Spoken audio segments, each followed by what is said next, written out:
and welcome to another booktube video from me, Lauren, from Lauren and the Books. Happy Easter! David, I knew this pound would pay off. Good pound. Isn't it cute? This has got to go away after today though, hasn't it? There we go, I'll pop him back up there so we can oversee everything. Today I'm going to be doing, I'm back in my corner. It's nice to be back in my corner. I've been vlogging all week. I've been on holiday in Pembrokeshire all week.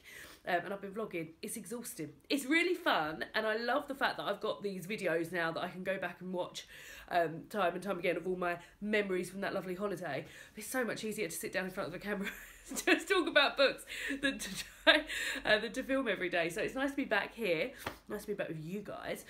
As I said, I've just been on holiday and this is my holiday wrap up. I didn't read very much on holiday, and during the vlogs, of which I will link the playlist down below, I sort of alluded to, I was talking about what I'd been reading and things like that. I read 2 books while I was away, and this is a cheat really because I've literally just finished this now. So I finished French Milk by Lucy Knisley, and I also read the majority of, and finished this morning, The Wanderers by Meg Howry. And I just thought I'd chat through what I thought of these. I also started Girl Trouble by Carol Dyehouse, and when I say started, I mean I got to page 4, so that doesn't really count, so I won't really be talking about that one, but I will be talking about French Milk by Lucy Knisley. So this was my second Lucy Knisley book. I have also read Relish My Life in the Kitchen, and that is Lucy Knisley's life in the kitchen, which is done in colour illustrations. I really love her artwork.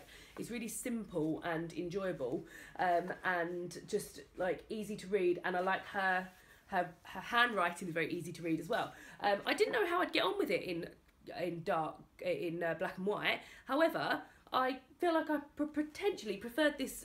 I really enjoyed Relish, but this, I think I gave Relish 3 stars, and I've given this 4 stars. I really enjoyed the sort of mixed media of it. So, French Milk. Excuse me, I've got a bit of a cold because now I'm home from holiday. I've decided to get a cold. So French Milk tells the story of Lucy and her mother. They go to Paris for a month, 1 January, to celebrate some landmark birthdays. And they live in Paris and eat in Paris and try to get into the Paris way of life, rather than do all the touristy things. They do the touristy things as well, but they eat out a lot, they buy from the market and things like that. I love books about food, so this was a complete joy for me to read.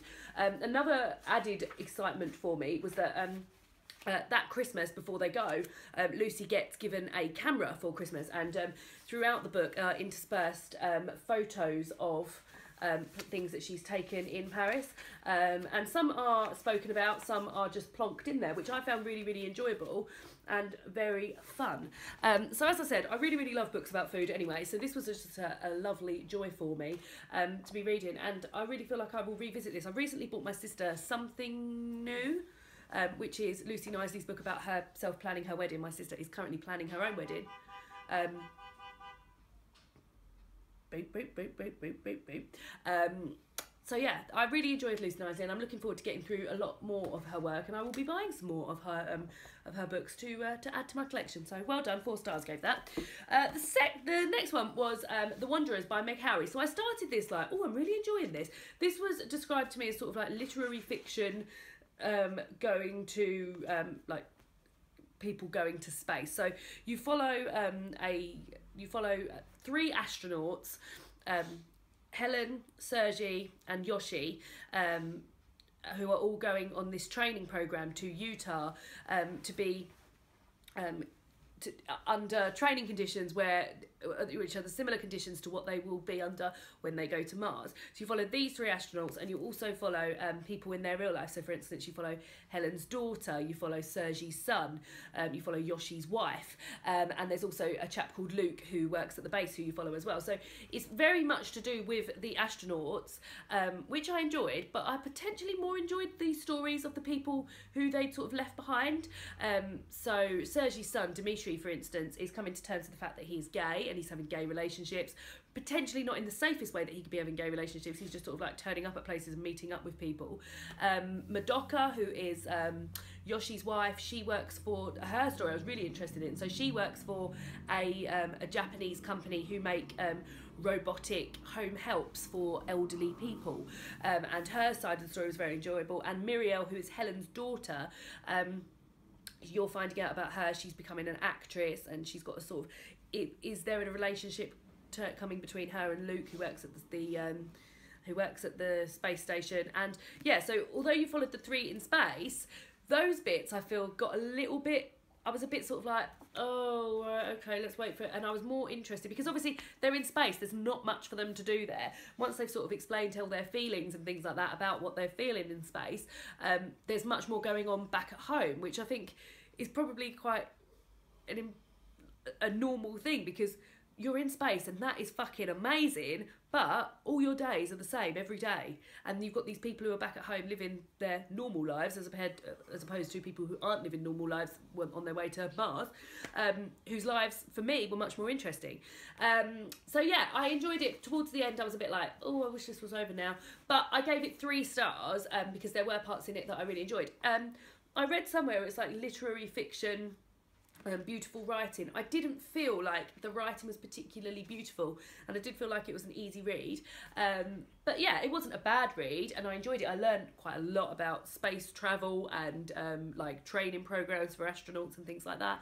And as I said, I really enjoyed the parts. I would have enjoyed a whole book about Dimitri's life. I really enjoyed that side of things. So yeah, gave that 3 stars. So those are the 2 books that I read when I was on holiday. Has anyone read either of these books? Actually, Mercedes has done a review on this and I haven't watched it yet. I need to watch it now so I can see what she thought of this as well. But those were the 2 books that I read. Just a little reminder, so it's Sunday today, so next Sunday, the 23rd of April, it is Cosy Reading Night, Spring Cosy Reading Night. So Cosy Reading Night, and I will link my announcement video down below. Cosy Reading Night is a night where between the hours of 7 to 10, which will be British summertime now, I lay myself upon the sofa, covered with books and snacks and blankets, and have a nice candle going. Oh, David got me a candle for Easter, we can have that going.